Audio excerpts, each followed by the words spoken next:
Vea, de repente tu laptop la bajas un poco, ¿no? Porque solo se te ve el cuello. Ajá, ahí está mejor. Sí. Ya, doctor, gracias. Doctor Mendiola, buenas noches. Doctor, buenas noches. Se le ve al doctor Mendiola. 130 participantes.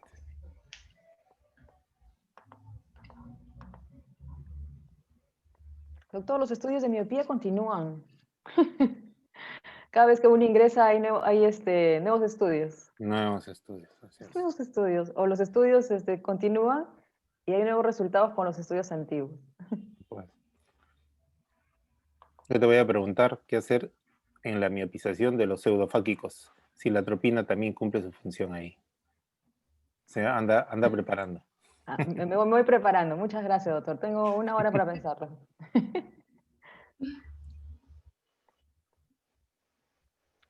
¿Vamos empezando? Listo, doctora. Empiecen, sí. 8:05. Beatriz, tienes que presentar. Buenas noches. El día de hoy, continuando con nuestro curso de oftalmopediatría, ¿no? Vamos a tratar del tema de miopización, la otra pandemia. Vamos a exponer el día de hoy la doctora Kelly Rojas, que es residente de segundo año del instituto, y también voy a exponer yo en lo que es tratamiento de la miopía en niños. Comenzamos con Kelly. Listo, doctora. Compartir mi pantalla.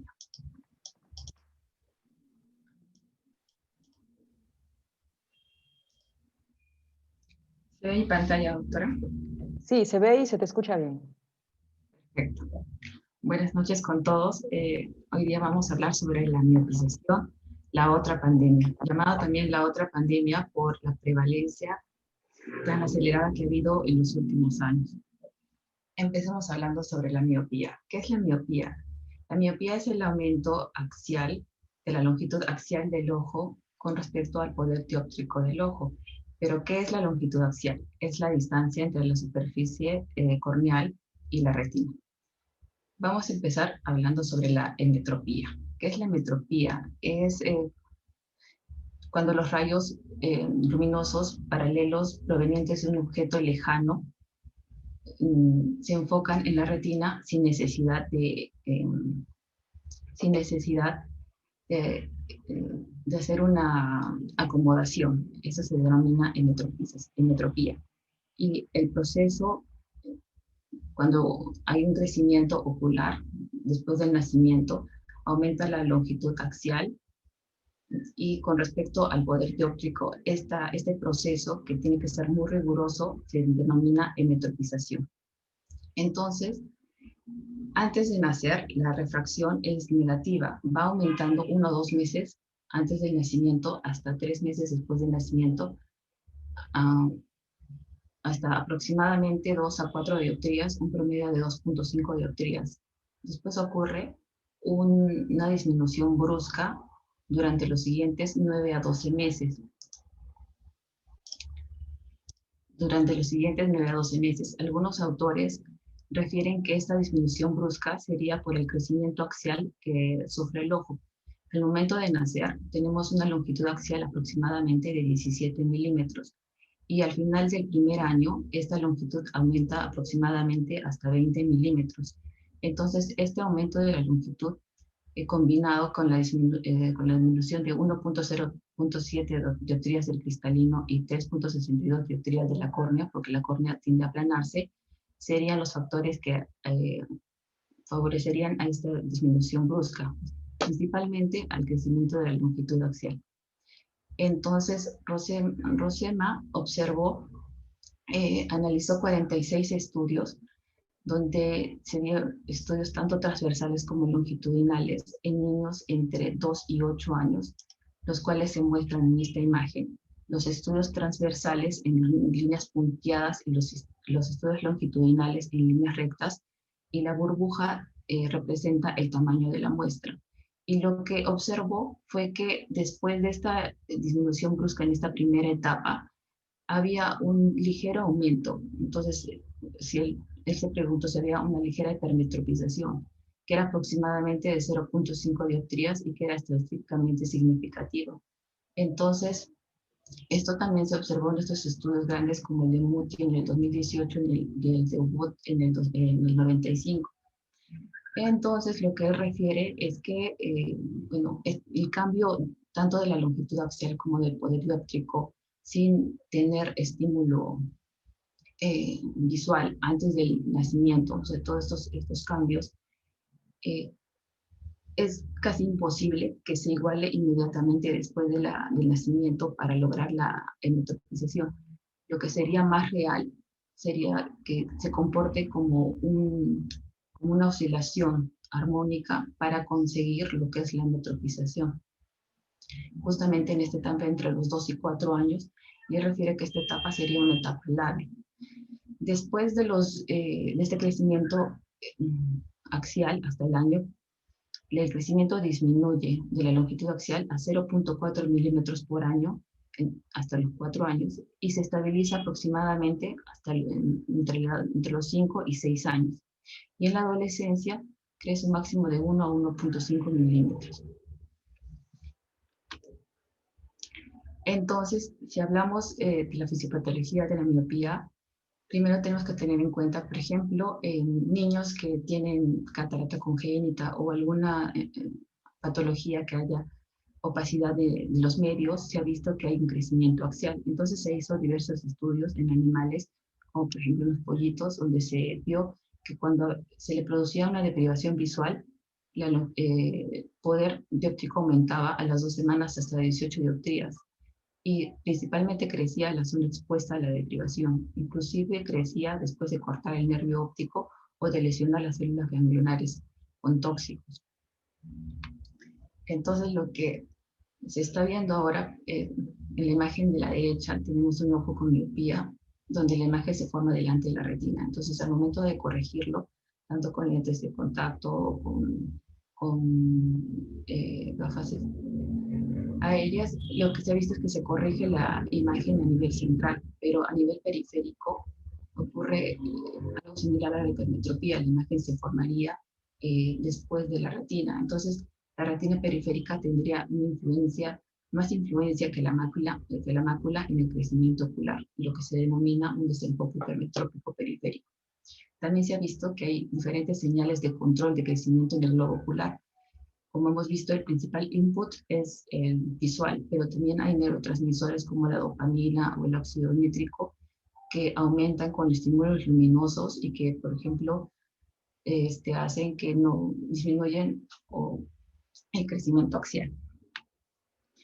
Entonces, si hablamos específicamente de la epidemiología, se ha visto un aumento abismal en países asiáticos, especialmente del este del Asia, donde ha aumentado tasas por encima del 60%. En diversas encuestas en niños de menores de 12 años, la prevalencia de la miopía se vio que era mayor, por ejemplo, en Singapur, que alcanzaba tasas de hasta 62%, Hong Kong de 53%, Guangzhou, China, de 49.7%, a comparación con las encontradas, por ejemplo, en Estados Unidos, que alcanzaba tasas de 20%, Irlanda del Norte 17.7%, Australia 11.9%, etc.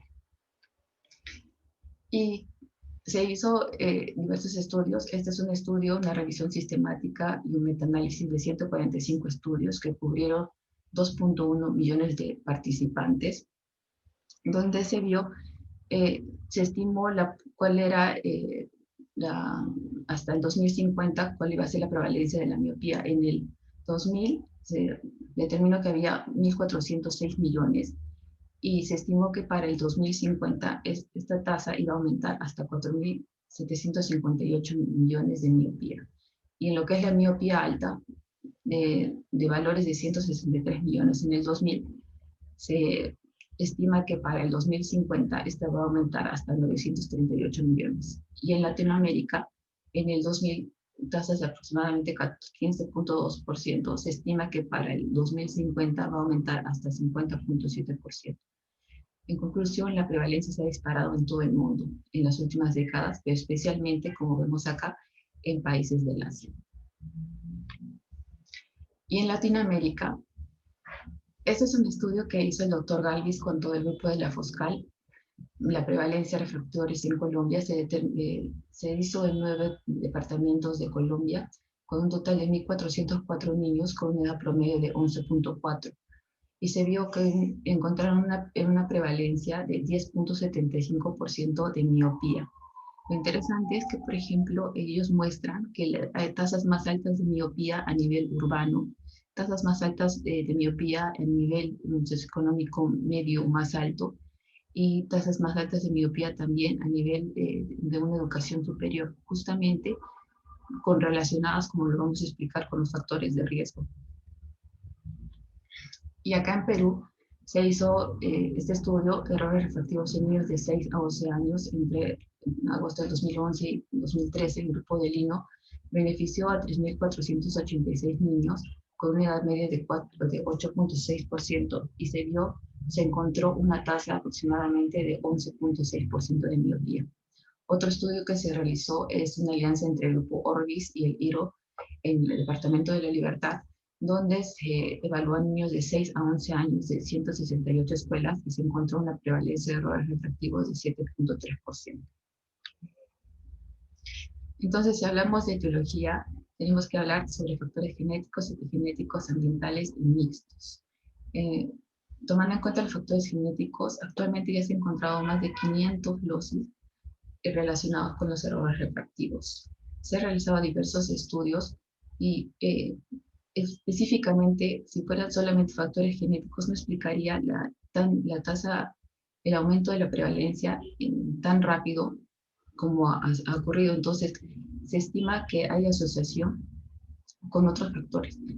En este estudio, por ejemplo, se evaluó la asociación de la miopía con riesgo de padres que han tenido miopía. Entonces, por ejemplo, se hizo un estudio de cohortes de tres estudios de Estados Unidos, Singapur y Australia, en total de 9.693 niños.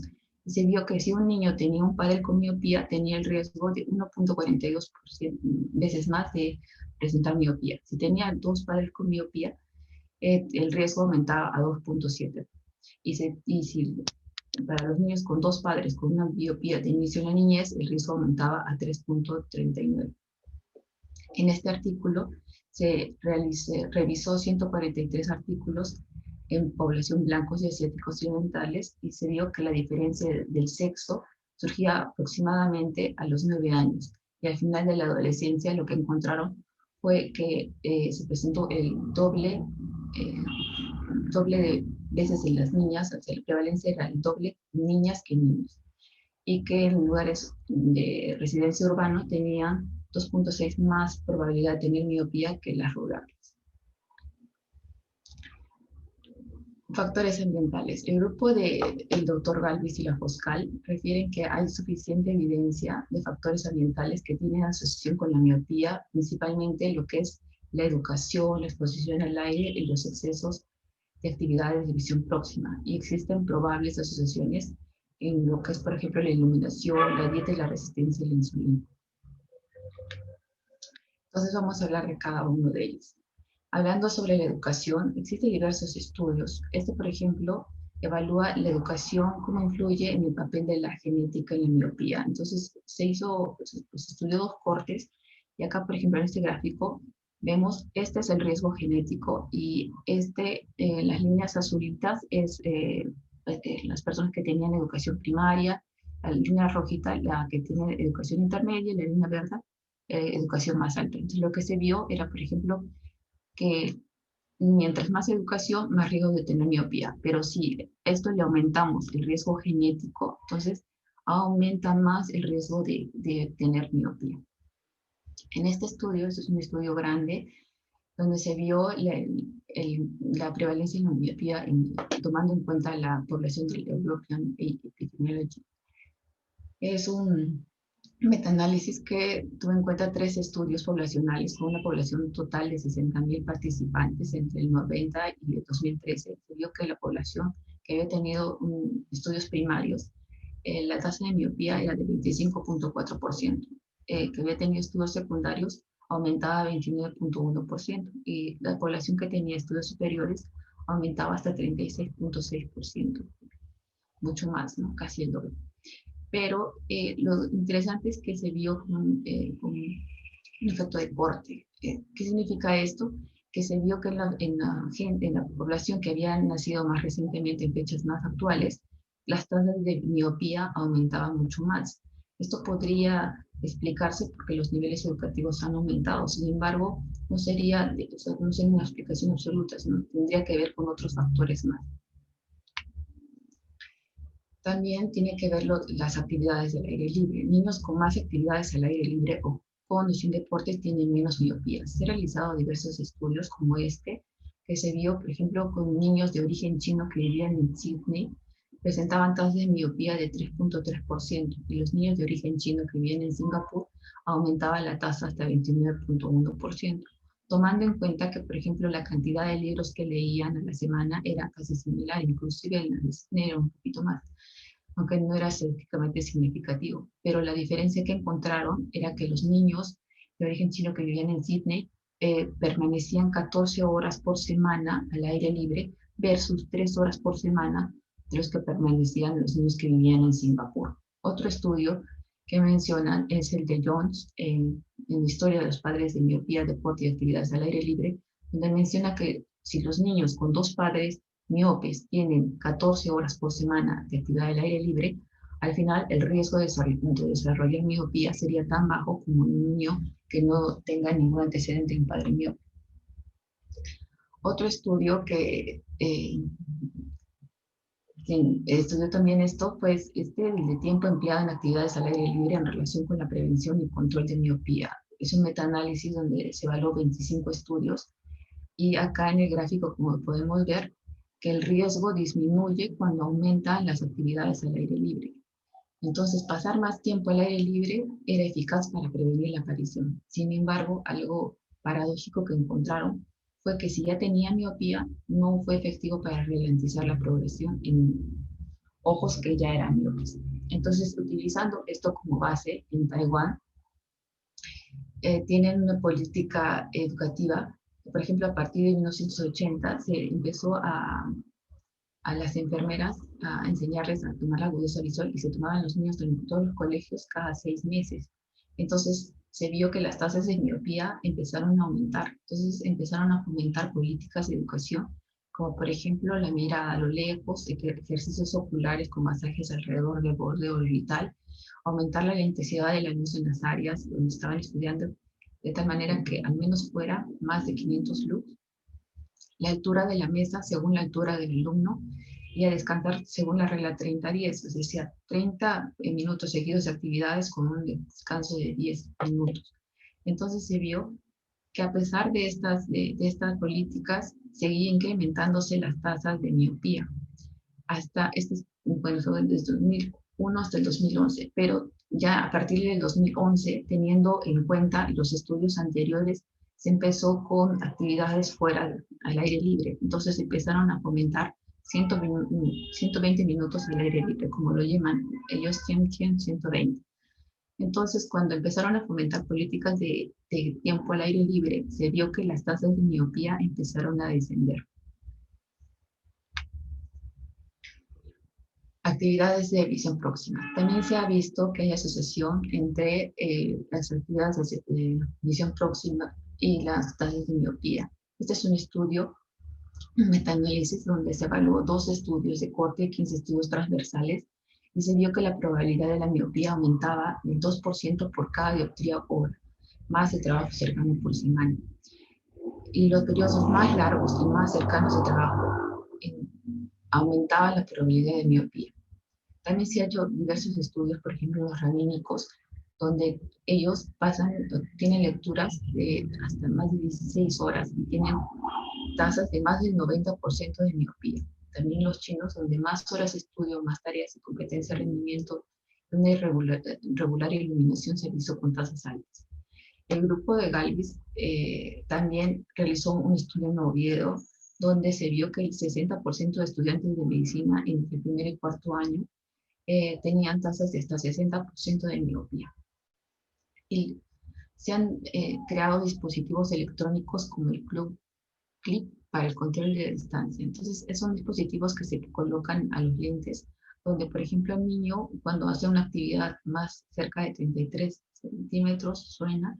Cuando hace una lectura de más de 45 minutos, suena, como para avisarle que tiene que tomar un descanso, que tiene que separar más la visión. Y además te da una gráfica con las actividades, cuántas horas de lectura a la semana y cómo va con la progresión. Podemos relacionarlo con la progresión de la miopía. Estilo de vida y urbanización. También se ha visto, por ejemplo, en estos dos estudios, que se vio, por ejemplo, cuando los mexicanos iban a vivir a Los Ángeles, las tasas de miopía pasaban de 13.9 hasta 22.6%. Y cuando los indios se iban a vivir a Singapur, las tasas de miopía aumentaban de 23.4% hasta 30.2%. Esto se vio más que todo en la segunda generación de inmigrantes. Esto se puede deber a muchas cosas, muchas causas, por ejemplo, que en las zonas donde se han ido a vivir son zonas más urbanas, donde hay mayor nivel educativo. Y otro factor que se evalúa es la iluminación. Ya desde mucho tiempo atrás, hoy, en 1886, refería que los salones con mayor área, con mayores ventanas, con mayor iluminación, tenían menos miopía. Entonces se realizó diversos estudios como este, donde se evalúa los niveles elevados de luz en las escuelas, tienen un efecto protector sobre la miopía. Entonces lo que evaluaron fueron dos grupos, en total 317 niños. Compararon dos grupos, un grupo de 178 niños donde mejoraron la iluminación y lo compararon con otro grupo de 139 niños donde mantuvieron la iluminación, o sea, no la modificaron. Y después de un año evaluaron los resultados y se vio que en los salones con mejor intensidad de luz disminuyó la aparición de los casos de miopía y de su progresión. Entonces, como vemos, la miopía en sí tiene muchos factores determinantes, ¿no?, para su progresión. Eso sería todo. Gracias. Muchas gracias, doctora Kelly Rojas. Me encantó su presentación, la cantidad de bibliografía que ha logrado juntar, muy actualizada, la forma como la ha armado por los factores, que son muchos factores ambientales y muchos factores que van a producir esta miopización en los niños, ¿no?, en nuestros niños, en nuestros familiares. Y felicitaciones, Kelly, lo has hecho muy bien.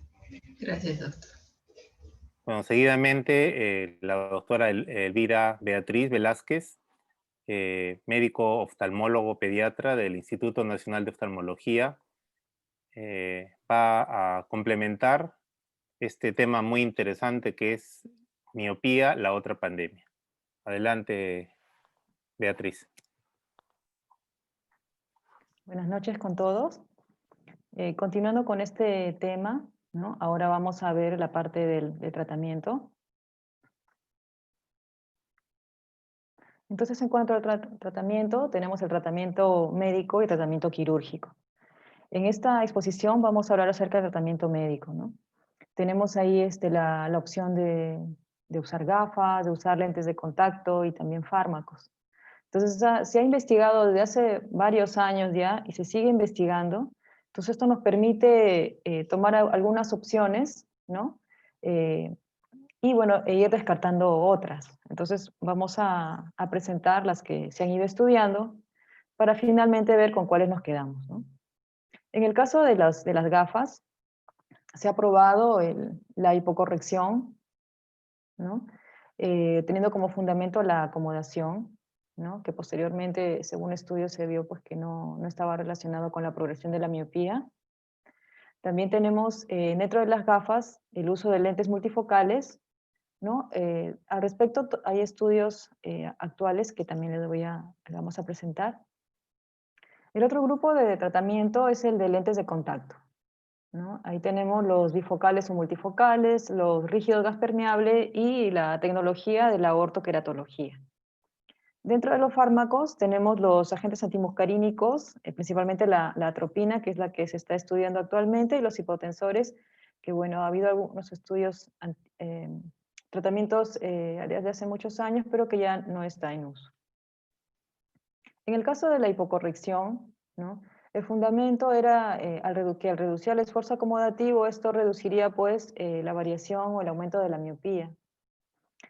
Entonces, hay algunos estudios, ¿no? Por ejemplo, esta es una revisión del año 2016 con 2 estudios del año 2006 y del año 2002, ¿no? Entonces, en esos estudios valoraron, ¿no?, hipocorrecciones de 0,50 a 0,75 y encontraron que no había disminución en la progresión de la miopía.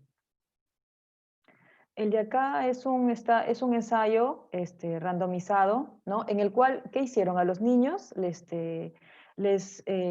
dieron una terapia para mejorar la acomodación. Y se comparó con otro grupo, al placebo, al que se le dio una terapia, pues que no era para corregir la acomodación.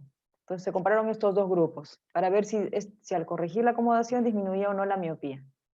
Entonces se hizo más o menos por 3 meses el tratamiento, pero no encontraron una mejoría, ¿no? En cuanto a la acomodación. Y bueno, es un estudio más que nos explica de que la acomodación no es pues, la causa del avance de la miopía. Dentro de los otros tratamientos que les mencionaba es el uso de lentes de contacto. Dentro de los lentes de contacto tenemos los de gas permeable, los rígidos de gas permeable. El mecanismo por el cual podrían reducir la progresión de la miopía sería que al reducir la longitud axial y aplanar la córnea, esto debería disminuir pues, la progresión de la miopía, ya que sabemos que principalmente el aumento de la longitud axial es lo que hace avanzar la miopía. Entonces, este es el estudio Singapur, ¿no? Es un estudio donde compararon un grupo de niños con lentes de contacto rígido gas permeable y niños usando gafas. Es un grupo de niños de 6 a 12 años, hizo un seguimiento de 2 años, y bueno, se encontró que los lentes de contacto gas permeable no enlentecían la progresión de la miopía. El otro estudio es el estudio CLAM, ¿no? Del año 2004, el estudio anterior era del año 2003, se dan cuenta son estudios un poco antiguos, porque ya como no había resultados alentadores, como que ya se ha buscado otros tratamientos, y estos ya no tanto. Entonces, en este estudio se comparó lentes de contacto rígidos con blandos. Se hizo un seguimiento de 3 años, ¿no? También fue un grupo de niños escolares de 8 a 11 años. Se encontró que con los gas permeables había una reducción de aproximadamente el 0,50, pero en el primer año, y que después ya no, ¿no? Pero que no había una disminución en la longitud axial. Entonces, si bien había encontrado este resultado, no lo sugerían como un tratamiento de elección, ¿no? Para iniciar el tratamiento de la miopía, tal vez como una opción, pero no de elección. Luego tenemos el grupo de los lentes de contacto blandos, bifocales o multifocales, que básicamente el sustento del tratamiento es el mismo. El mecanismo es el siguiente. Cuando tenemos un paciente con miopía, ¿no? Y al colocar lentes en la figura 2, estamos como si estuviéramos colocando pues, la corrección con lentes, con gafas o con lentes de contacto estándar. Lo que hace es que la imagen se aclara en la parte central del ojo, ¿no? En la fovea, pero el resto de la retina periférica está desenfocada. Entonces, se cree que este desenfoque periférico, que es hipermetrópico, sería el causante del aumento de la longitud axial y, por tanto, del aumento de la miopía, ¿no? Entonces, este desenfoque hiperópico periférico sería el causante. Entonces, los lentes de contacto convencionales corrigen las imágenes en la parte central, pero no en la periferia. Entonces, con este sustento se comenzó a utilizar los lentes de contacto multifocales. Esos lentes tenían adición en la periferia, podían ser lentes con anillos concéntricos, en la parte central la visión de lejos y los anillos concéntricos con la adición para visión de cerca, ¿no? o los multifocales, que era visión de lejos al centro y en la periferia la visión para cerca. El mecanismo era eliminar el desenfoque hipermetrópico periférico, ¿no? Y optimizar la calidad de la imagen en la retina. Entonces tenemos varios modelos, como ya les mencionaba, ¿no? Esto de acá de los anillos concéntricos, este de acá, donde acá está la visión de lejos, la visión intermedia y la visión cercana. Y entonces estos lentes se han estudiado, pues hay bastantes estudios sobre esto, alentadores.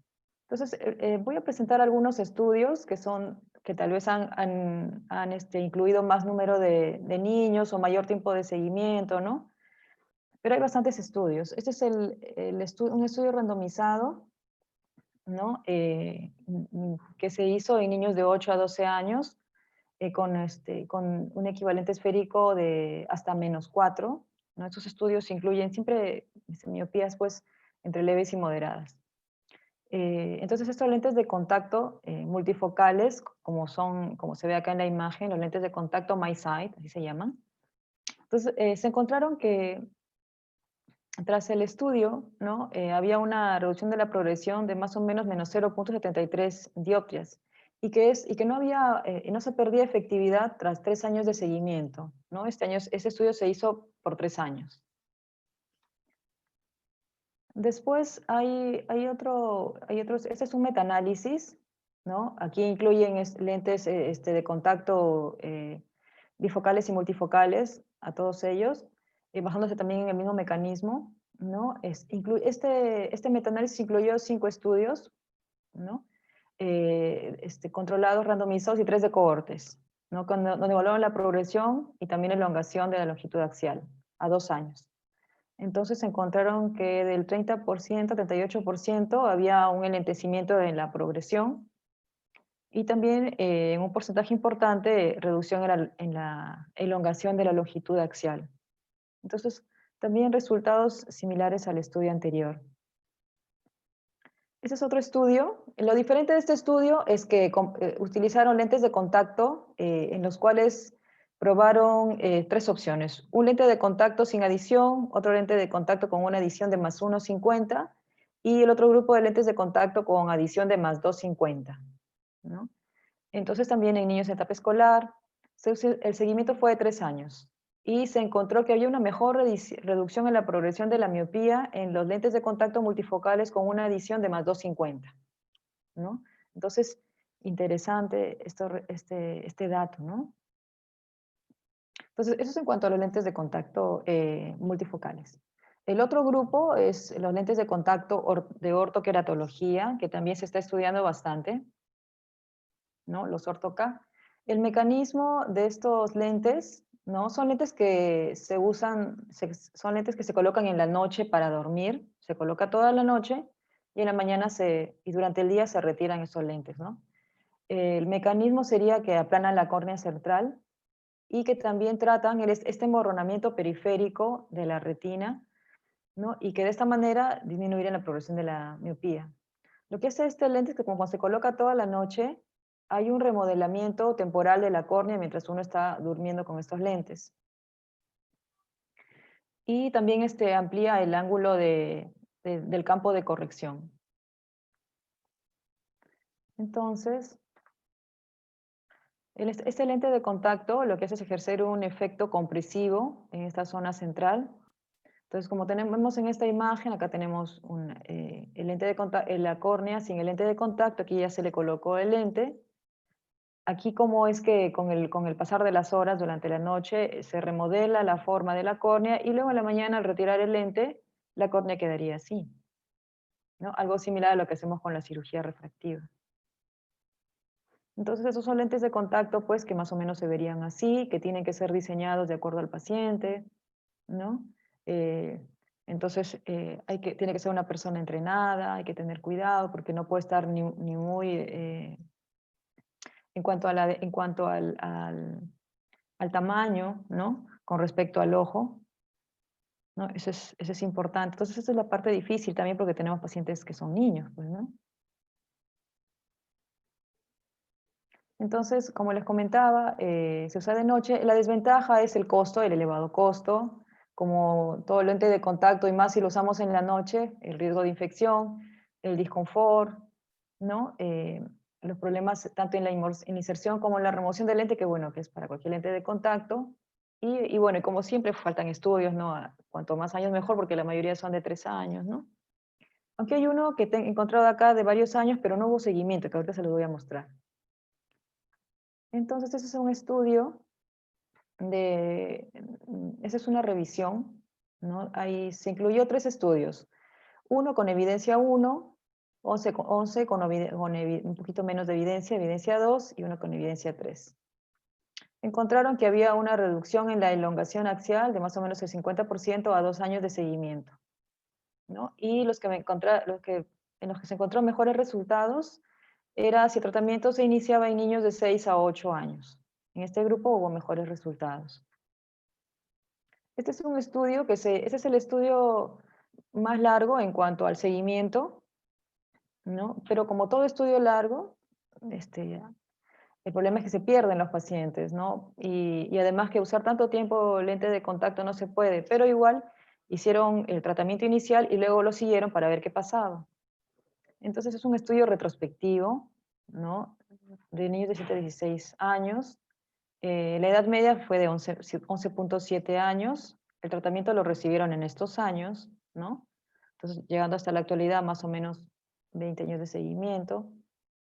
El seguimiento en total fue de un mínimo que los niños hayan estado en seguimiento 1 año, ¿no? Y lo máximo que se pudo conseguir fue 13 años, ¿no? Porque como les dije, se va perdiendo en el camino de los pacientes. La miopía fue de 0.5 a 8 y un astigmatismo menor a 3. En cuanto al astigmatismo, acá llama la atención porque es un astigmatismo muy alto, ¿no? Pero parece que los casos fueron pocos porque la mayoría fueron astigmatismos bajos, ya que la media fue de 0.55. Entonces, estos son unos esquemas. En la parte superior está el grupo de casos, los que estaban usando el orto-K, los que estamos con rojo, ¿no? Entonces, tiene mejores resultados, pero en los primeros años, ¿no? Acá en los primeros años hay un buen resultado, ¿no? Tienen menor progresión de la miopía, pero posteriormente ya se va igualando, ya no hay mucha diferencia. Y este de acá es en cuanto a la edad, niños de menos de 10 años y niños de más de 10 años. Y donde también se ve, en el caso de los de rojito, son los niños que estaban con el orto-K, y se veía pues que ellos tenían un mejor control de la miopía, pero posteriormente ya se pierde, ¿no?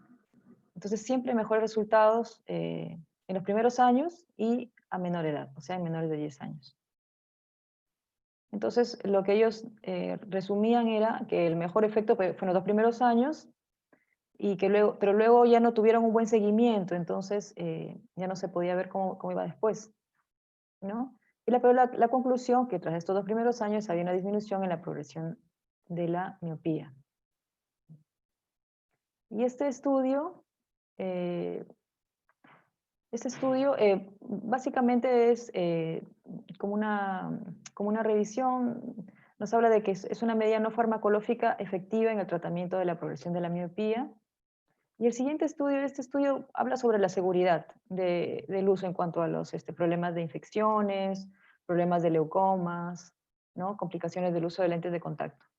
Entonces, si bien habían casos, los estudios más antiguos son los que encontraron más problemas con el uso de estos lentes. Es que tal vez el año 2000, ¿no? Que en Asia no habían... la FDA no estaba controlando la producción de estos lentes, pero actualmente el control es distinto, entonces es una opción más segura, ¿no? Pero hay que tener en cuenta que tiene que haber un buen ajuste del lente, el cuidado del lente durante el uso tiene que ser riguroso y los pacientes tienen que ir a sus controles. El otro grupo, bueno, acabando de lentes de contacto, ahora pasamos al otro tema de lo que es las gafas, ¿no? La opción de usar lentes aéreos bifocales o multifocales. ¿Qué hay sobre esto? Entonces, el mecanismo era reducir la acomodación, pero como ya se mencionó inicialmente, no hay un fundamento de que específicamente la acomodación ayude, ¿no? Entonces, la desventaja, pues, tener un niño con lentes bifocales era la parte cosmética, ¿no? con lo que inicialmente se inició los estudios, que fue con bifocales, ¿no? Y se encontró que no había mejoría en los estudios, pues, iniciales. Sin embargo, actualmente se está incursionando en esta área, ¿no? Y tratando de usar las gafas aéreas multifocales o con algún dispositivo similar que también trabajara en esto del emborronamiento hipermetrópico periférico. Entonces, Zeiss, ¿no? Creó este modelo, que es el diseño MioVision de Zeiss, ¿no? Que es más o menos así como lo que vemos en esta figurita, ¿no? En la parte central la visión de lejos y en la parte de periferia de 360 grados una adición, ¿no? De cerca.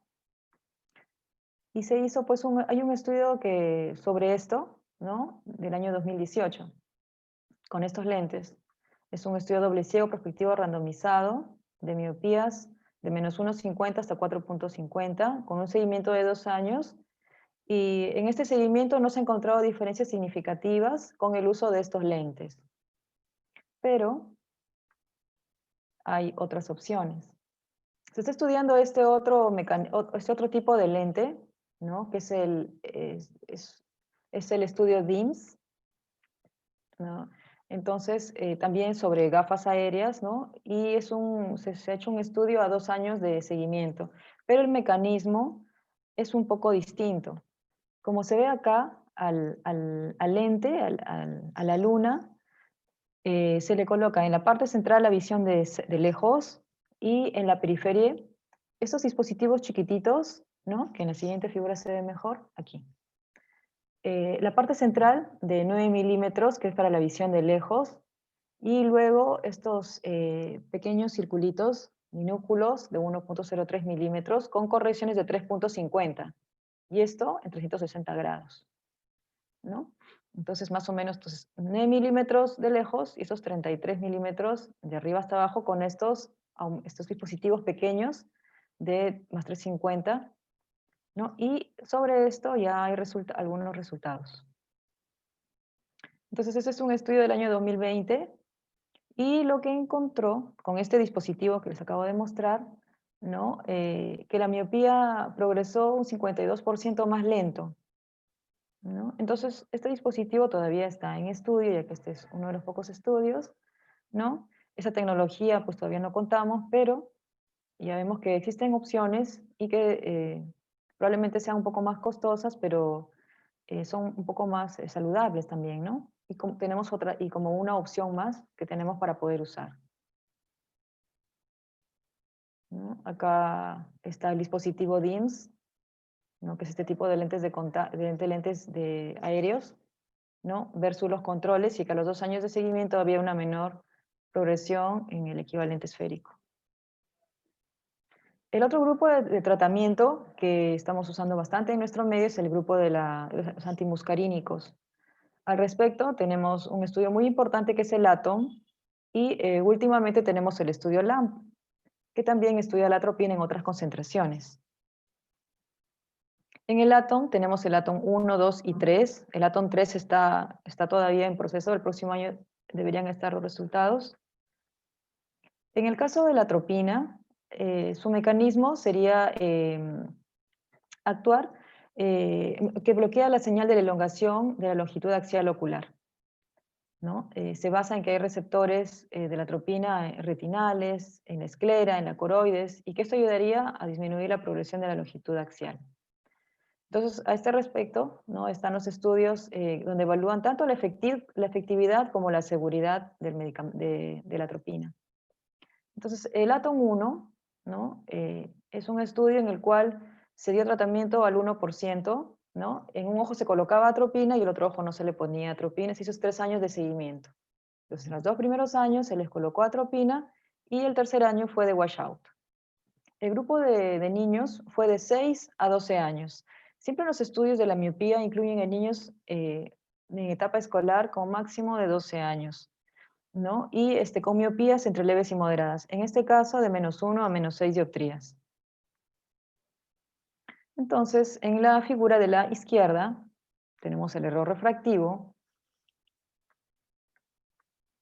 El error refractivo ¿no? Y se evaluó, este que está arriba es la atropina al 1%, ¿no? Entonces, ¿qué se vio? Que la miopía controlaba mejor la longitud axial. Esta es la longitud axial, casi no variaba con la atropina al 1%. A los 2 años hizo el corte y se suspendió para ver qué pasaba. Y pues la miopía comenzó a avanzar, pero la que tenía mejores resultados era la atropina al 1%, los demás empeoraban. Y había había un efecto de rebote que era mayor con la atropina al 1%. Entonces, esto era malo, porque había un buen control, pero había un rebote muy marcado. Esto va en horizontal, esto casi va en vertical, ¿no? Aquí tenemos la atropina. En cuanto a la longitud axial, pasaba lo mismo, controlaba muy bien los 2 primeros años, y luego aquí, después de la línea roja, tenemos la época de washout, y pues se despuntaba, ¿no? Hubo una muy buena progresión, una reducción de la progresión, pero había un rebote significativo. Entonces, esto ya se toma en cuenta para poder hacer cambios en la siguiente etapa del estudio, que es el que se llama ATOM 2. Entonces ya no se consideró la concentración al 1%, sino las concentraciones menores. Tenemos al 0.5, al 0.1 y al 0.01%. Este estudio duró 5 años.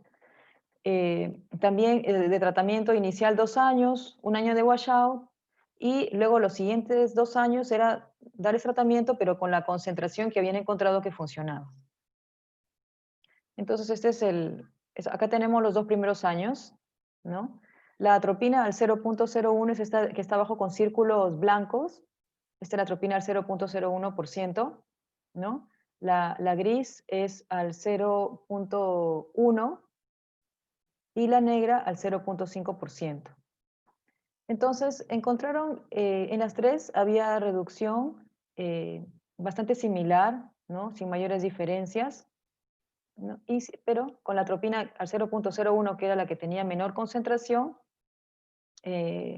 encontramos un buen resultado, a pesar de ser una concentración muy pequeña. Luego se continuó con con la segunda fase del washout, ¿no? Entonces, aquí tenemos. Después del segundo año, la línea es en rojo, y se encontró que la atropina al 0.01%, que como les repito, es la que está con círculos blancos, se mantenía más estable, más horizontal, ¿no? Estaba más estable en el tiempo, a pesar de que ya no se estaba usando tratamiento, a diferencia del 0.1 y 0.5%. Entonces, esto era muy importante, que es lo que se vio también en el estudio del ATOM 1. En la parte de la etapa del washout es muy importante, ¿no? Y, la siguiente figura es sobre la longitud axial, y en la cual pasaba también lo mismo. En la etapa de washout, la que se mantenía con mejores resultados era la atropina al 0.01% en cuanto al efecto de rebote.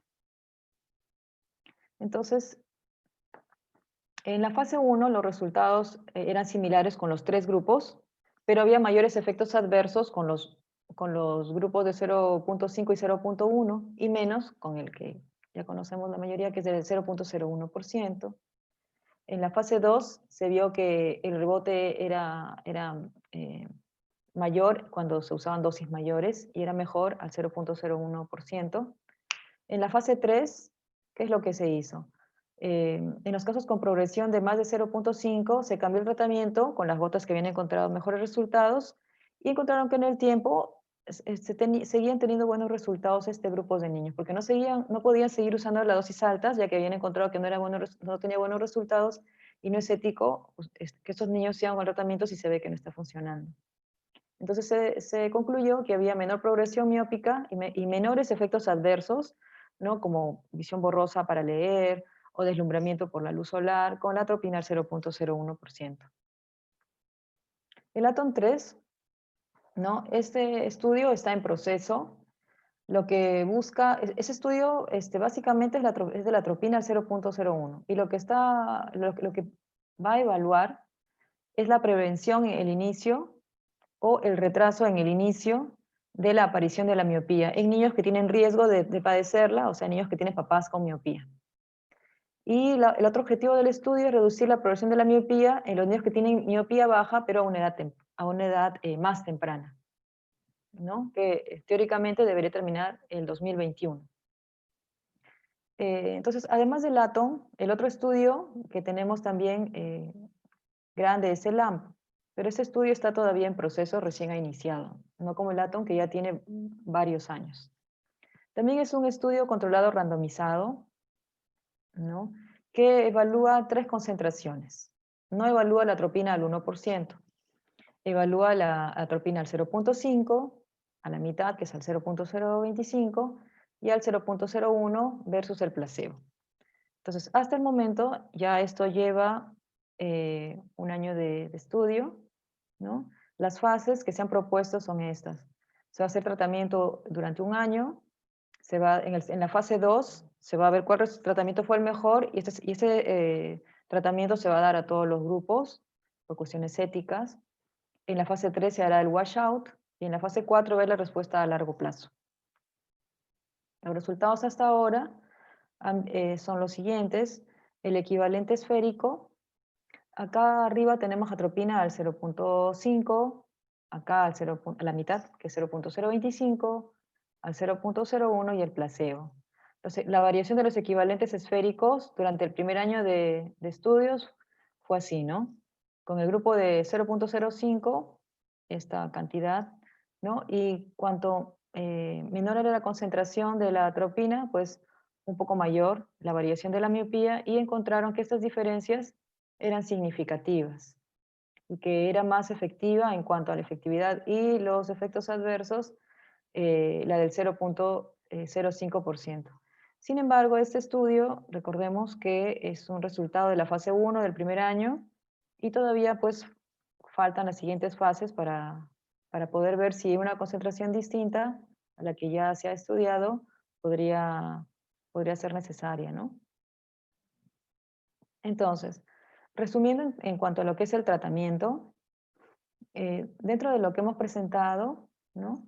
Entonces tendríamos como las opciones que han presentado mejores resultados: los lentes de contacto bifocales y multifocales, los lentes de contacto de ortoqueratología y los antimuscarínicos como la atropina. En el caso de las gafas multifocales, todavía hay algunos estudios alentadores y otros no, entonces eso todavía vamos a ver en los siguientes años. Y lo que no ha demostrado hasta el momento, ¿no?, con claridad, son la hipocorrección, los lentes de contacto gas permeable y los hipotensores. Entonces, ¿qué tratamiento usar?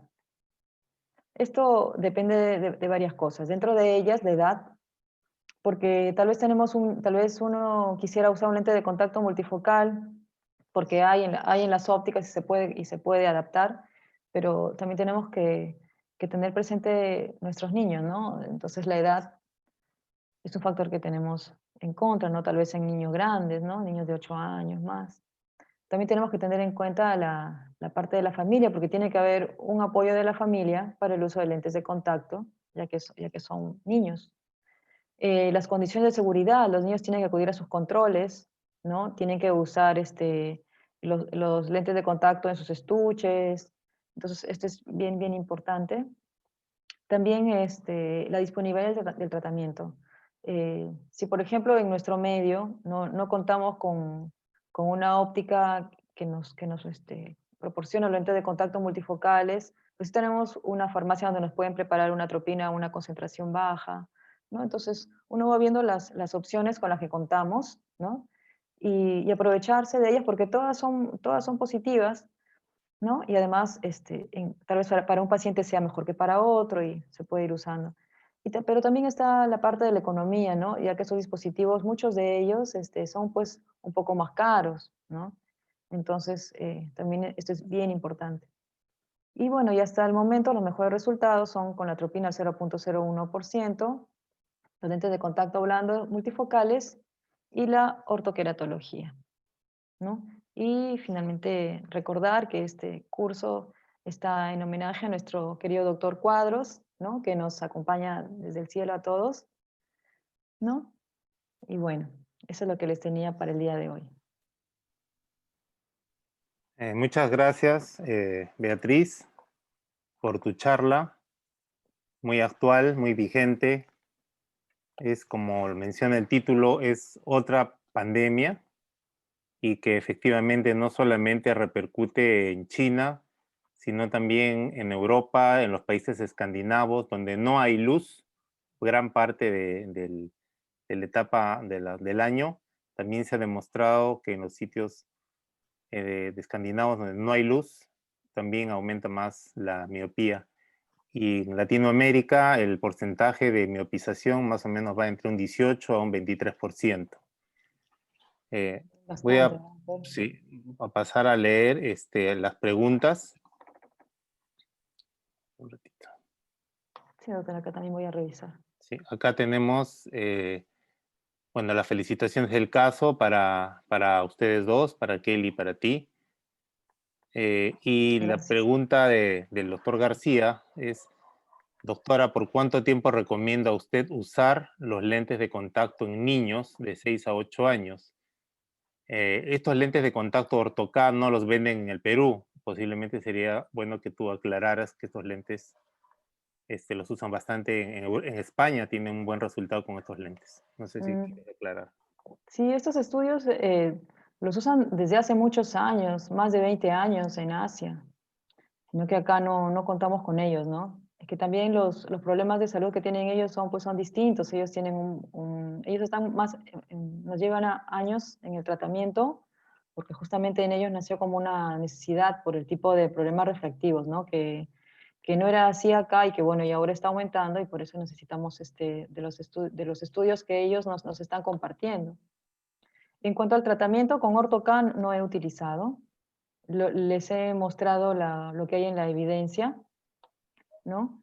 Lo que sí hay son lentes de contacto multifocales que los podemos adaptar, ¿no? No hay problema porque son los lentes de contacto multifocales convencionales que podemos adaptar en la óptica, pero los Ortoca no, pues no, todavía hasta el momento no hay.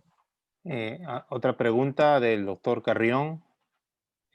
Doctora, en esta pandemia, la miopía, según lo que se ha investigado hasta la fecha, ¿qué es lo que produce que este paciente tenga miopía axial o refractiva? ¿Cómo, doctor? Esto nos, Disculpen. el doctor pregunta si en esta pandemia de miopización, según lo que se ha investigado hasta la fecha, ¿qué es lo que produce esta miopía axial o miopía refractiva? ¿Cómo esto nos podría orientar a tener un tratamiento más adecuado? Sí, al parecer, dentro de los estudios epidemiológicos, como mencionó Kelly, ¿no? Se está hablando, pues, se está hablando del uso excesivo de dispositivos electrónicos, básicamente ¿por qué? Porque estos se usan muy de cerca, lo que es el celular, lo que es el iPad. Eh, También el que actualmente los niños, pues, están más tiempo dentro de la casa, y como los estudios que ella mencionó, hay estudios, pues, donde valoran el tiempo de trabajo, o el tiempo de actividades al aire libre, ¿no? No hay un tiempo estandarizado, algunos han estudiado 45 minutos, otro 1 hora, otro 2 horas, o sea, no hay un tiempo estandarizado, algunos recomiendan 2 horas al día, ¿no? Pero realmente no hay un estudio concreto, ya que la mayoría son epidemiológicos. Pero sí hay estudios importantes, ¿no? Donde recomiendan que sería bueno exponer al niño, sobre todo en la etapa escolar, que es donde más avanza la miopía, ¿no? Recomendarles el trabajo al aire libre, ¿no? Actividades recreativas, salir a caminar, ¿no? Por ejemplo, podríamos recomendarles que en su ambiente de estudios haya ventanas, ¿no? Con cortinas que se puedan abrir durante el día, que son los momentos en que ellos estudian, en caso de que ellos no puedan salir, ¿no? También lo otro es que lo que es la laptop, el celular, a los niños les gusta tenerla cerca, simplemente porque es así, los niños son así. Hablar con los papás para que en caso de que tengan que hacerlo, porque ahora tenemos que hacerlo ya que estamos estudiando en casa, tratar de que se use a 30 o 40 centímetros, ¿no? No pegarle. Creo que si hablamos con los papás, los niños van a aprender, porque a esa edad asimilan mucho, inclusive ahora la mascarilla, por ejemplo, pero es algo tan normal, ¿no? Entonces creo que sí se puede. Acá hay varias preguntas, pero más o menos aquí el común denominador es, doctora, ¿a qué edad es la edad ideal para empezar el tratamiento? Número 1. Número 2, ¿cuándo es que yo debo continuar con el tratamiento? O sea, ¿cuándo es que debo iniciar el tratamiento? ¿A partir de qué dioptrías de avance de miopía es que esto me va a, digamos, a inducir a continuar con el tratamiento? ¿Y cuándo ya desestimo el tratamiento? Sí, los estudios lo que recomiendan es que para yo empezar el tratamiento tengo que ver una progresión. Entonces tengo que hacerle un seguimiento al paciente, por lo menos unos 6 meses, ¿no? Entonces le hago el seguimiento al paciente y si veo que en este periodo ha avanzado la miopía a 0,50 o más, entonces recién ahí considerar en que debo darle un tratamiento, ¿no? Eh, Sobre todo en el caso de los fármacos, de los lentes de contacto, porque son cosas más agresivas, ¿no? Eh, Porque también pues hay problemas que pueden haber por el uso, ¿no? Y luego los papás nos van a pedir cuentas a nosotros, ¿no? Entonces, no hay una edad como tal para empezar el tratamiento. Sí se ha encontrado que a menor edad mejores resultados, pero tenemos que ver primero que haya una progresión durante 6 meses de un avance de la miopía de 0,50 o más. Otra cosa que también les recomiendo es que si pudiéramos tomarle una medición de la longitud axial inicial para poder hacer un control a los 6 meses, porque tal vez puede haber dudas, ¿no? Uno decir, tal vez no le coloqué bien las gotas, por eso ahora me está saliendo que tiene más miopía. Y a veces uno hasta haciendo la retinoscopía, pero si la gota no entró bien, la retinoscopía también nos puede salir alterada. En todo caso, es la longitud axial. Si en la longitud axial ha habido variación, bueno, ese es otro punto a favor de que ha habido progresión, ¿no? Entonces, y también hablar con los papás de que si vamos a empezar un tratamiento, tenemos que hacer controles, ¿no? Los estudios que se presentan, bueno, que se ha presentado, son estudios que se han hecho en otros países, son estudios ¿no? donde han tratado de ser rigurosos, pero vemos que son niños de 6 a 12 años la mayoría, son miopías leves a moderadas, no incluyen a niños pequeñitos, no incluyen acá a niños pseudofáquicos o posoperados de catarata, no incluyen miopías altas, ¿no? Entonces, probablemente para estandarizar por los resultados, ¿no? Entonces, sin embargo, tenemos justamente estos grupos de niños que son con los que más tenemos temor, ¿no? Para el tratamiento. Entonces, hablar bien con la familia, ¿no? Hacer un estudio completo de base para iniciar, para posteriormente poder ver y no tener sorpresas, ¿no? Que después tal vez los niños con miopía, tengo un niño con miopía alta y en un afán de querer ayudar le doy atropina y luego resulta que el niño viene con desprendimiento de retina o con un hemovitrio, un desgarro y luego van a decir, fue por la atropina, ¿no? Y probablemente es porque inicialmente tal vez este niño ya tenía pues una lesión que no la detectamos, ¿no? Justamente por su miopía alta, y luego vamos a tener problemas, ¿no? Entonces sí, un estudio inicial es bien importante. Yo quería recalcar y que tenemos en el Instituto de Oftalmología, más o menos desde el 2017, hemos comenzado, digamos, a aplicar la atropina al 0,01%. Esta atropina la fabricaba o la prepara la farmacia que tenemos en el instituto. Se diluye en lágrimas que de más o menos 10 ml, hay de 15 ml y hay de 20 ml. Según el volumen de las lágrimas es que se instila 3, 4, 5, 6 gotas, dependiendo del volumen de lubricación. También se puede preparar en lubricantes sin preservantes. Generalmente el grupo de niños, como dice la otra Beatriz, son niños quizás un poco mayores, de 4, 5 a 6 años, en los cuales se les ve que en la siguiente refracción, que es cada 6 meses, tienen más de 0,75 dioptrías. También tenemos en cuenta si los padres ambos son miopes. Y lo ideal, como dijo, es una toma de la longitud axial, que es lo que nos va a medir la elongación del ojo. Junto con eso se le da las recomendaciones del abuso del celular, que en esta pandemia pues afecta a todos nuestros niños, nuestros hijos, que están pegados en el celular. En varios estudios se ha demostrado que casi el 44% de niños menores de 1 año ya tiene tablet, que a los 4 a 5 años los niños ya tienen celular y que el 80% los niños están del día, nuestros hijos están prácticamente en el celular. Y a eso iba Beatriz a preguntar, y también viene una pregunta ahí. Si tú hablaste que sirve para retrasar la miopía, doctora, si, ¿qué, qué es la premiopía? Si tengo un niñito de 2 años o 3 años que ya está con 0 de esferas y solamente tiene cilindro y tiene mamá y papá altos, ¿podría yo iniciar el tratamiento preventivo, profiláctico de las gotitas de miopía que generalmente la empleamos de lunes a sábado? Yo lo dejo descansar los domingos, no sé cómo haces tú. En el caso de niños que todavía no han empezado la miopía, pero ya vamos viendo que van a presentar la miopía, lo que podemos hacer es tener en cuenta los factores medioambientales, ¿no? El uso de tratamiento ya se hace cuando ya hay avance, y además que son niños pequeñitos. Tal vez podríamos empezar con los tratamientos pues, generales, ¿no? No hay estudios sobre prevención en la aparición. El Atom 3, según los objetivos que tiene, es en niños más pequeños, de la edad de la que estaban trabajando antes, y ver si podían prevenir justamente la prevención en este grupo de edad. Pero todavía los primeros resultados van a estar el próximo año. Entonces, si hablamos de evidencia, todavía al respecto no hay. También es importante mencionar sobre los 1000 lux. Los lux es la cantidad de poder lumínico, y se les recomienda a los niños, por ejemplo, que los cuartos deben tener luz de 1000 lux. Me dicen, doctor, ¿qué es lux y qué es watts?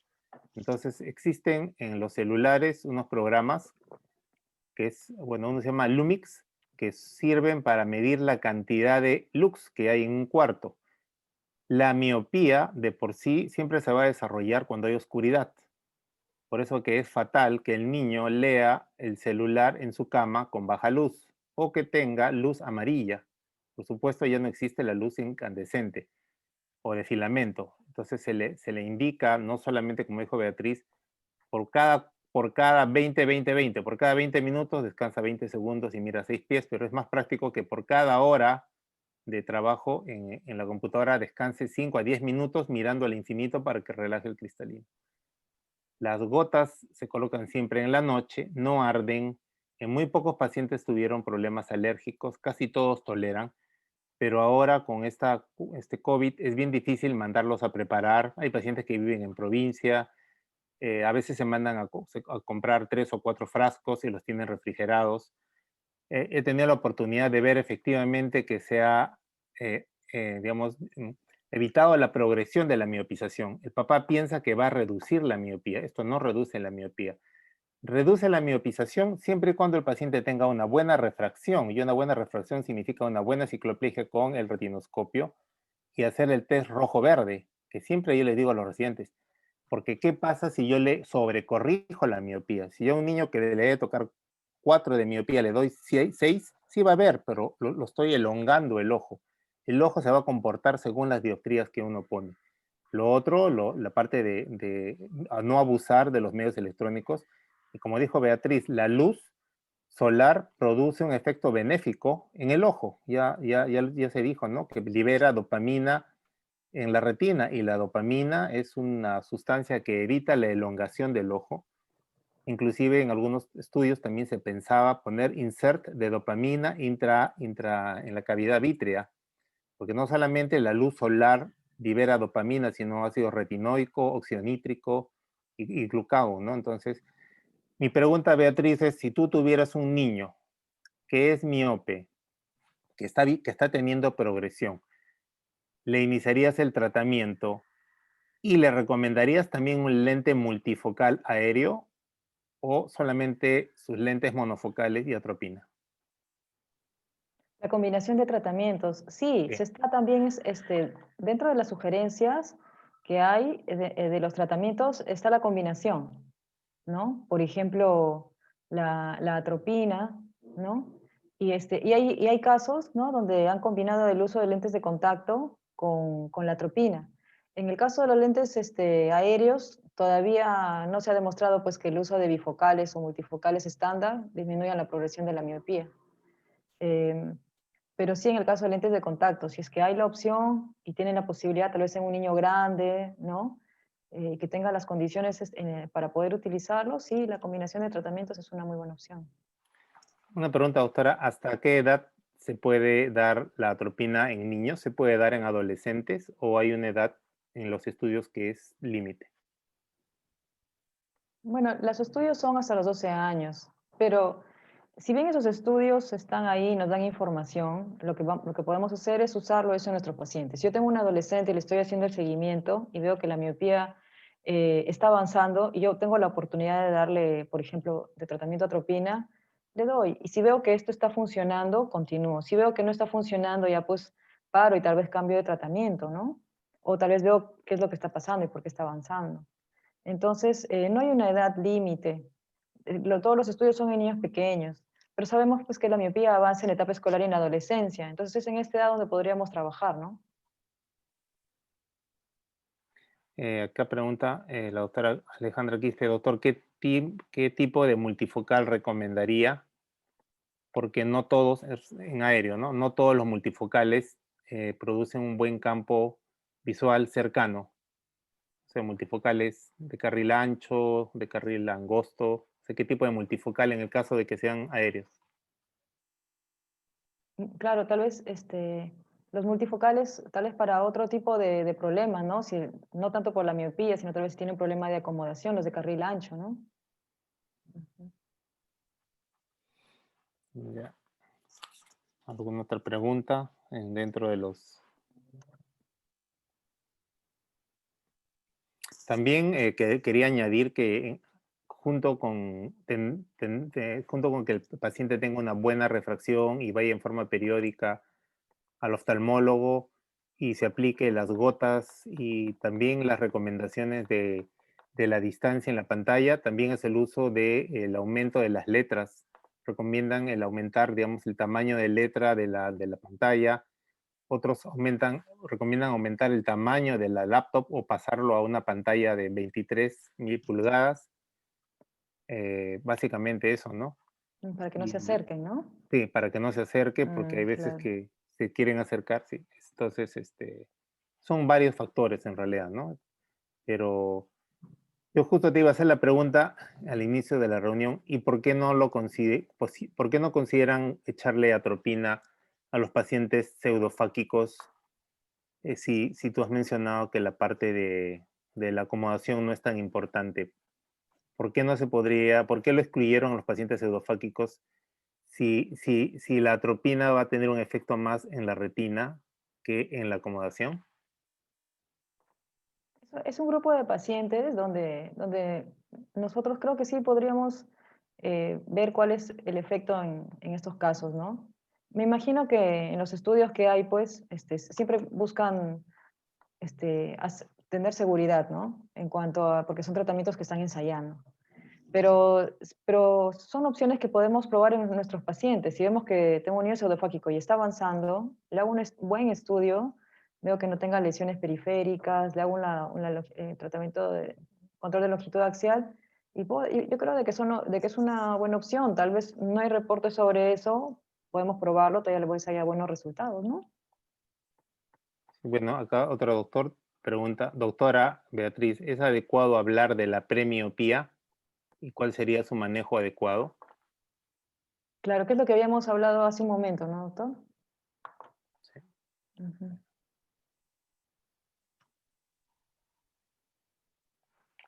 Bueno, si alguno de los participantes quisiera dar algún aporte.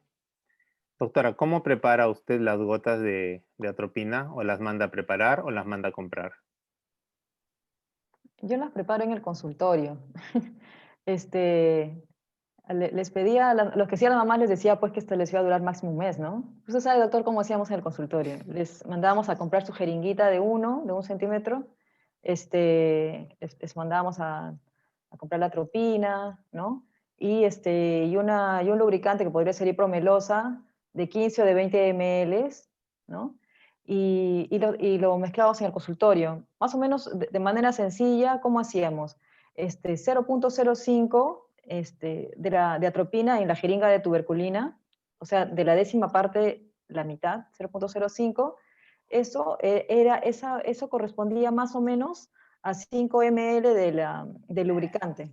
Entonces, 0.05 de la atropina con 5 ml de lubricante. Entonces, si el lubricante que me traían era de 15 ml, entonces le ponía 1.5, perdón, 0.15. Si la gota que traían era de 20 ml, entonces le ponía 0.2. Y así, ¿no? Pero la verdad es que por la facilidad lo hacíamos y también porque hay pocas farmacias que lo vendan y a veces los papás no tienen dinero, ¿no? Sobre Pues todo para provincias, para pacientes de provincias que viajan y entonces es difícil conseguir y es muy fácil interrumpir el tratamiento porque no hay accesibilidad. sí, pues esa fue una de las dificultades en la que queremos hacer un estudio, ¿no, doctor? Esa era una de las dificultades, que no podíamos conseguir que los pacientes cumplan y adquieran la gota. Entonces, básicamente hemos estado haciendo estudio de casos, pero no como que hemos podido hacer un estudio grande, ¿no? El doctor Flores levantó la mano, por favor. Sí, a ver. Doctor Doctor, ¿cómo Flores. está? Doctor Flores, sí. El audio. El audio del doctor. Ahí está. Ya, listo. Sí, ¿cómo está? Buenas noches. Primeramente para felicitar a Beatriz y a Kelly por excelente exposición. Realmente, ese tema de la miopía, diríamos, hay varios estudios, algunos concordantes y otros no, pero yo creo que a la luz de los conocimientos que actualmente se tienen de los resultados de los diferentes estudios, como ha mencionado Beatriz, del estudio ATOM, el ATOM 1, el ATOM 2 y el LAM, yo creo que es importante, diríamos, entender que el tratamiento con la atropina es un pilar fundamental para estos niños, pero hay que cumplir algunas condiciones. Primero es que hay que demostrar progresión de la miopía, ¿correcto? Es decir, tengo que hacer el seguimiento de mi paciente y estar seguro que hay progresión para poder enrolar a ese paciente al grupo de medicación con atropina. Lo segundo es que concuerdo completamente contigo, Beatriz, que el seguimiento no puede ser solo con refracción. El seguimiento tiene que ser con refracción y con longitud axial. Y eso está clarísimo. Y yo creo que todos los servicios oftalmológicos tienen accesibilidad a un biómetro para poder hacer el seguimiento adecuado con longitud axial. Lo tercero es respecto a, diríamos, a este aparente, diríamos, punto sin esclarecer sobre qué concentración tiene más eficacia. Y más o menos lo que se está, diríamos, concordando hoy en día con los resultados que se tiene es lo lógico, diríamos, es iniciar el tratamiento con la atropina al 0,01% en nuestros pacientes. Y si uno ve que en el transcurso del seguimiento esta concentración no es suficiente para controlar la progresión, puede cambiar a la atropina al 0,05%, que diríamos está avalada por el estudio LAM. Ese más o menos es el enfoque que se le está dando en Europa para diríamos, tratar de no quitar la oportunidad a cada uno de estos estudios, pero la idea es más o menos empezar al 001 y si no funciona podemos migrar al 005. Ahora, hay que tener mucho cuidado con la dilución de este medicamento porque estamos hablando de 0,01%, ¿correcto? Personalmente yo considero que las diluciones caseras no debería ser lo más adecuado, porque diluir, recuerden que la atropina que existe en el mercado es al 1%, para diluirla al 0,01 necesito diluirla 100 veces, es decir, 1 ml en 100 ml de lágrimas, si ustedes desean. Entonces yo considero que existen, diríamos, algunos laboratorios, algunas, las mismas farmacias de los hospitales, los farmacéuticos tienen pipetas, tienen micropipetas, Entonces, yo creo que hay que involucrar diríamos, a esa parte de los hospitales para que ellos puedan encargarse de hacer las diluciones correctas y nosotros estemos utilizando realmente la concentración que queremos que el Que paciente deseamos, ¿no? use. ¿Sí? Yo creo que eso es fundamental. Ahora, respecto al orto-K, el orto-K, diríamos, no está tan recomendado en niños pequeños, porque existiría mayor riesgo de queratitis, sean queratitis bacterianas, con la consecuente cicatrización y la aparición de leucomas. Y al final estamos buscando un tratamiento para disminuir la progresión de la miopía y vamos a generar problemas, diríamos, de visión Complicaciones, ¿no? por opacidades, ¿no? Eso era lo que quería comentar. Sí, doctor, muchas gracias. Acá justo una doctora preguntaba si hay alguna marca, ¿no? Y no, la venden como atropina al 0.01 en fórmula magistral, ¿no? Y la venden en algunas farmacias, ¿no? Claro, lo ideal sería poder conversar con el área pues, de farmacia, ¿no? Para que nos ayude en esa área, ¿no? Siempre las mamás dicen, doctor, ¿mejoró o empeoró mi hijo? Yo le digo, señora, ¿qué es mejoró o empeoró? ¿Le subió la medida? Sí, señora, le subió. Doctor, ¿qué hago? Porque ya le he dado extracto de zanahoria, ¿qué hago? Entonces hay que conversar bien con la mamá porque no es solamente que la atropina digamos, le disminuya la progresión de tener más esferas negativas, sino es un todo, es salir al aire libre y la recomendación es entre 1 y 2 horas al día, es el tiempo de exposición en pantallas, que está determinado, es el tiempo de luz y la calidad de luz que va a tener el niño dentro de la habitación. Nuestros niños y todos nosotros estamos como en una prisión domiciliaria. El mirar de cerca miopiza, sí. Se hizo un estudio en muchos de prisioneros, por ejemplo, que cumplían condenas de 4 o 5 años y todos se miopizaron por tener, digamos, poca distancia para mirar. El leer excesivamente de noche miopiza también. El tener malas refracciones o medirse la vista sin gotas o medirse en una óptica también miopiza. El no acudir periódicamente al oftalmólogo para tener una medida de vista ideal también miopiza. Y por lo tanto el tratamiento de atropina va complementado a estos niños, ¿no? A mí sí me interesaría mucho, digamos, ver estos niños porque potencialmente ya tienen 3 o 4 años y tienen menos 0,50 o menos 1 en miopía, advertir a los papás, porque tenemos la responsabilidad de decirle, mire señora, a este paso el niño con menos 1 de miopía a los 5 años, cuando tenga 20 años puede tener 12 de miopía o más.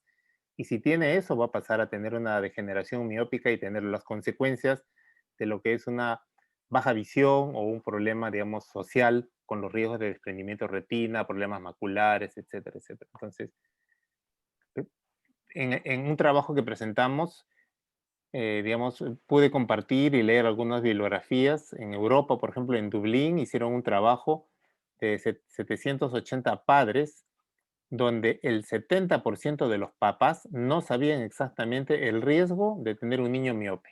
Sí sabían que era miopía, pero desconocían los efectos de tener una miopía alta.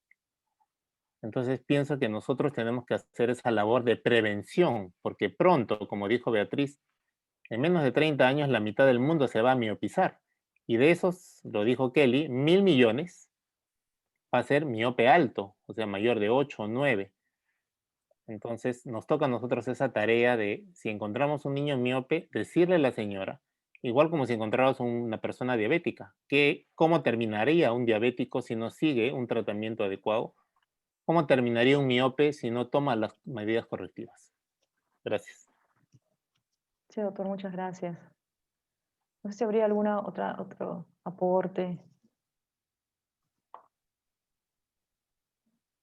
No sé si las preguntas no sé si hemos completado las preguntas.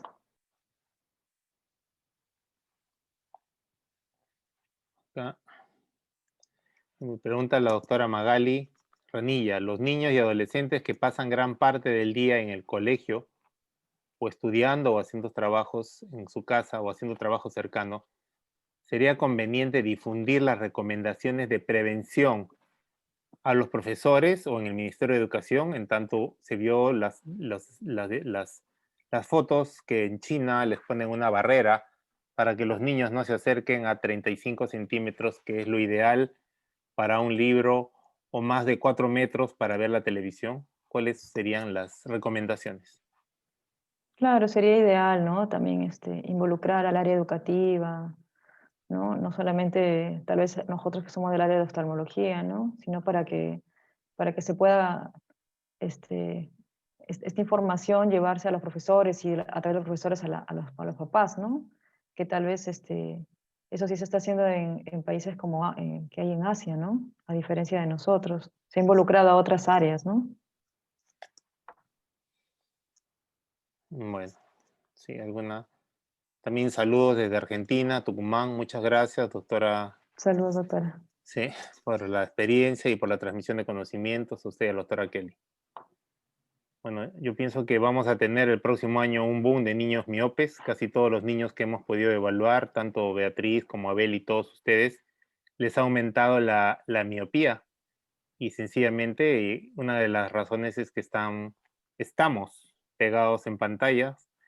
¿Y por qué no se miopiza un adulto, doctora? ¿Y por qué sí un niño? ¿Por qué un adulto de 30 años no se miopiza estando 10 horas en pantalla y sí un niño que está 10 horas en pantalla? Puede ser por la habilidad, ¿no? Porque justo estamos en el crecimiento ocular, pero sí hay, tenemos los adultos jóvenes, ¿no? A partir de 20 años a más, ¿no? En los cuales sigue avanzando la miopía, ¿no? Sobre todo en los miopes altos. No hay estudios en miopía alta. Son, tal vez porque son personas pues, que pueden tener otro tipo de problemas y tal vez por el problema de complicaciones, ¿no? Que de por sí este tipo de pacientes ya tiene, ¿no? No hay estudios, a menos comprobados, ¿no? Eh, pero tal vez sería también tomar esta información y poder aplicarla a nuestros pacientes y hacer reportes de casos, ¿no? Para ver qué resultados encontramos. Bueno, muchísimas gracias, doctora Elvira Velázquez Alvarado. Muchas gracias, doctora Gracias, doctor. Kelly. Gracias, Y doctor. para invitarlos a la charla del 7 de diciembre, del lunes 7, a las 8, la doctora Marita García y como moderador doctor Flores van a tratar el penúltimo tema, que es enfrentando los glaucomas secundarios infantiles. Los esperamos, va a ser nuestro penúltimo tema del curso internacional, que es un curso que ha tenido gran éxito, muchos comentarios positivos y más de 8 invitados internacionales y siempre un promedio de 250 o 270 participantes. Muchas gracias a ustedes. Doctor, Si doctor, quieres, disculpe, el doctor Eddie Barrera levantaba la mano. a ver, vamos a ver. Doctor Eddie Barrera.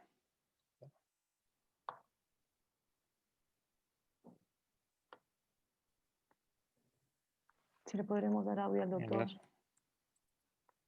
Eddie Barrera. Eddie, Hola, ya está, perfecto. Sí, ¿cómo estás, Juan Carlos? Qué gusto ¿qué tal, escuchar Eddie? Muchas las gracias. maravillosas ponencias que tienen ustedes con los residentes y los médicos staff. En realidad muy ilustrativas.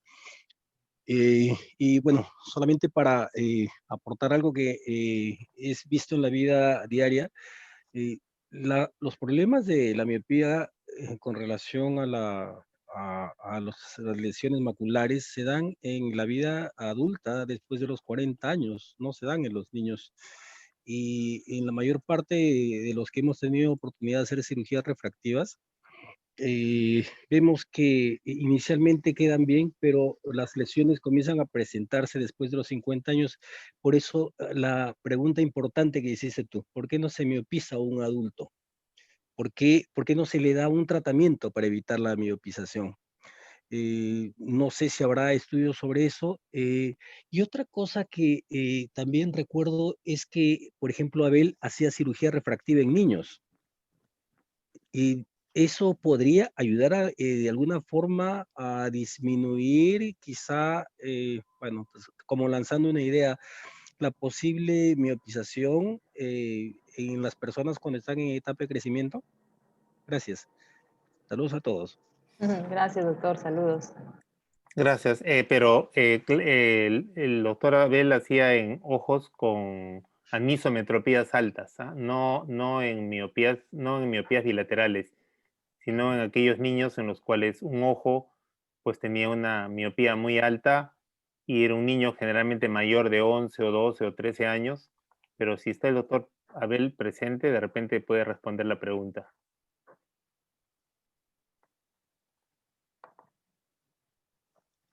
Bueno, él sí, él lo hacía con Ahí está, consentimiento. doctor. Ahí está, a ver.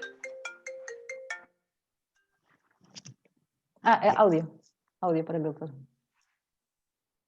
Ahí está. Ahora sí. Ya, Ya, a ver. sí, es una interesante pregunta la que hace Eddie Barreda. La cirugía refractiva en niños, sí, ya más o menos se ha concordado que tiene algunas indicaciones precisas, como decía Juan Carlos. Y fundamentalmente hay tres grandes grupos, ¿no? En los cuales se propone hacer cirugía refractiva en niños. De ninguna manera sí está indicado en aquel niño que, diríamos, usted tiene una ametropía leve, moderada y que simplemente desee no utilizar lentes como es la indicación de adultos. Entonces, fundamentalmente, ¿en qué grupo se indica cirugía refractiva? Primero, como ya lo ha dicho Juan Carlos, aquellos niños que tienen una ambliopía anisometrópica y que no responden al tratamiento convencional. El tratamiento convencional, ¿cuál es? Es el lente aéreo o el lente de contacto más la oclusión con parche. Entonces, en esos casos es que hemos indicado la cirugía refractiva. ¿En qué otros casos más se puede indicar cirugía refractiva? En aquellos niños que por su condición y que tengan obviamente una metropía alta y que por su condición no puedan utilizar los lentes. Por ejemplo, un niño con autismo y que tiene una miopía alta de 8, de 9 y que no tolera el lente aéreo porque le incomoda. Entonces, esa, diríamos, no corrección de su miopía puede contribuir a empeorar o no mejorar su cuadro de autismo, entonces podrían ser candidatos a cirugía refractiva. Y el tercer grupo que se considera es aquellos niños con estrabismo acomodativo, ¿no es cierto? Aquellos niños se puede corregir la hipermetropía con cirugía refractiva. Entonces, esos son los tres grupos que se consideran hoy en día, pero fundamentalmente en el instituto nosotros diríamos, tenemos una experiencia junto con la doctora Gladys Delgado en el grupo de ambliopías anisometropías. Muy Gracias, bien, doctor. sí, muchas gracias. Bueno, para invitarlos el lunes 7 de diciembre, muchas gracias a todos los participantes, tanto nacionales como internacionales, y los esperamos con la exposición de Enfrentando los glaucomas secundarios infantiles. Muy amable, muchas gracias. Gracias.